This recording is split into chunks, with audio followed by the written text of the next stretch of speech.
Okay दोस्तों, एक जबरदस्त सा 11th वाले लोगों के लिए क्वेश्चन सॉल्व करते हैं बड़े ही मजेदार तरीके से न्यूटन्स लॉज ऑफ मोशन पे। तो वो बोल रहे हैं, देखो मैं इमेज भी दिखाता रहूंगा बीच बीच में, आप जरा क्वेश्चन की तरफ देखते हैं।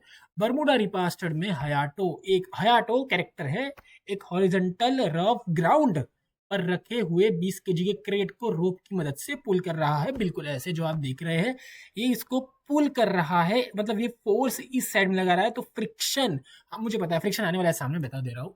फ्रिक्शन लगता है फोर्स के अपोजिट डायरेक्शन, मतलब फ्रिक्शन इधर, ये लगा रहा है फोर्स इधर।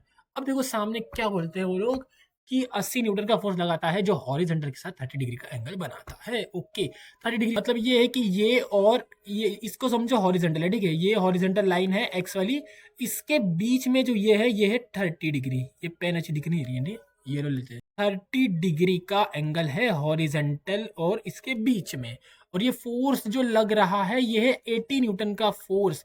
मुझे पता है इसके दो कंपोनेंट्स होने वाले हैं, सामने देखते हैं और क्या बोला गया है। वो बोल रहे हैं म्यू एस मतलब स्टैटिक कंडीशन में होगा 0.3 का फ्रिक्शन का कोएफिशिएंट, एंड काइनेटिक जब मोशन शुरू होगा तब होगा 0.2 का। ये जी साइन कॉस तो क्या देना पड़ता है यार, ये तो पता ही होता है, ठीक है। एक्सेलरेशन फाइंड करो बोल रहे हैं, बिल्कुल करेंगे, ठीक है। अब देखो क्वेश्चन के आंसर की तरफ। यहाँ पे जो 80 न्यूटन का ये जो फोर्स है, इसके दो कंपोनेंट्स बनेंगे, एक बनेगा y में और एक बनेगा x में। देखो ये 30 डिग्री है, तो ये जो है एंगल ये भी 30 डिग्री होगा, ये एंगल 30 डिग्री होगा, ठीक है। तो 80 कॉस 30 डिग्री एंड ऊपर की तरफ होगा 80 साइन 30 डिग्री। फोर्स के दो कंपोनेंट्स बन गए, ठीक है।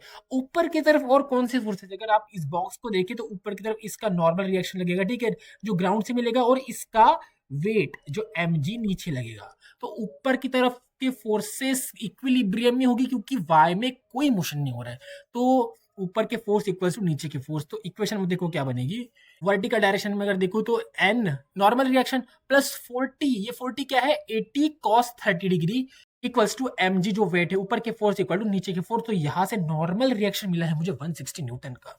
एक्स वाले फोर्सेस की बात करें तो इधर के फोर्स माइनस इधर के force equals to F X, मतलब टोटल फोर्स, सॉरी। तो ये बनेगी एक्स डायरेक्शन में इक्वेशन। यहाँ पे फ्रिक्शन जब तक नहीं पता चलेगा तब तक एक्सेलरेशन नहीं मिलेगा, और अभी फ्रिक्शन निकाले, ठीक है। फ्रिक्शन होता क्या है, वो होता है म्यू इंटू एन। अगर आप देखो यहाँ पे चलते हैं, यहाँ पे जो फ्रिक्शन लगेगा इस साइड में, ठीक है, फ्रिक्शन होगा कितना, वो होगा mu maximum 0.3 into normal reaction था 160।